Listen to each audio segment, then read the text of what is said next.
The Supreme Court still has not made a final decision on the student loan forgiveness plan. Welcome back, everyone. So happy to have you back for another update. Let's begin with within 2 weeks, the Supreme Court justices should break for the summer recess, and yet there still has not been a final ruling on the student loan forgiveness debt relief, and so many are anxiously waiting. There is no precedent for this kind of sweeping debt forgiveness the Biden administration is trying to carry out, and at an estimated cost of $4 billion, the policy would be among the most expensive executive action in U.S. history. There is the core issue of whether or not Biden has the power to forgive so much student debt without authorization from Congress. Administration officials from the Biden's team is insisting that he is acting within the law, pointing to the HEROES Act of 2003. I will do a separate video on that, so make sure to subscribe and hit that notification bell to come back for more. The HEROES Act of 2003 grants the U.S. Secretary of Education the authority to make changes to the federal student loan system during national emergencies. The country was operating under an emergency declaration due to COVID-19 when President Biden rolled out his student debt relief plan. Now, the plaintiffs who are trying to block the forgiveness plan is stating that the president is incorrectly using the HEROES Act. They are stating that it allows for a narrow application, and the president is trying to use the act in across the board loan cancellation, which they are stating is not allowed.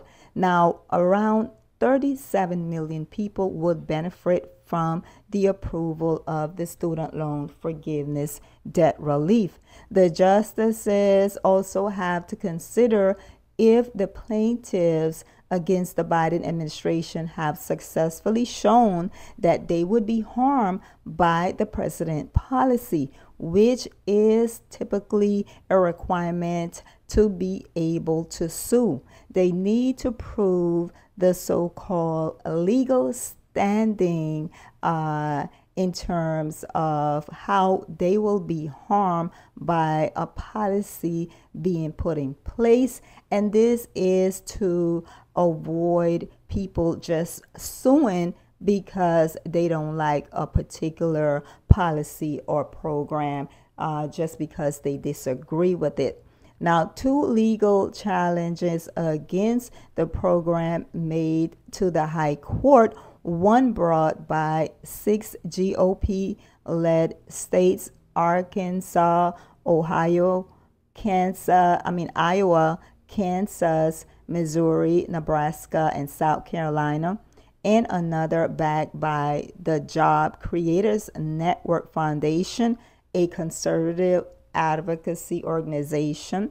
The states argued that a reduction in loan business for the companies in their state, if this is approved, as well as the complaint by the Job Creators Network Foundation centers on 2 student loan borrowers who would be partially or fully excluded from the student debt relief. So there's also opposition from those who would not be eligible for the debt relief. They have a problem with others being allowed to be debt free when they potentially have to still pay their student loans.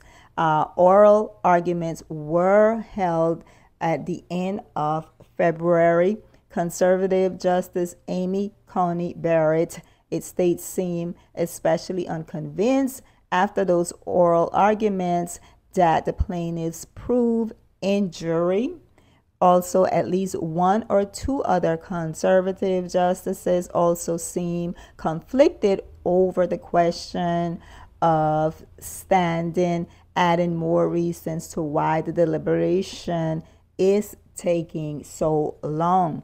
The High Court is most likely to announce their ruling by early July. It states here it is almost surely shall come before the end of the term.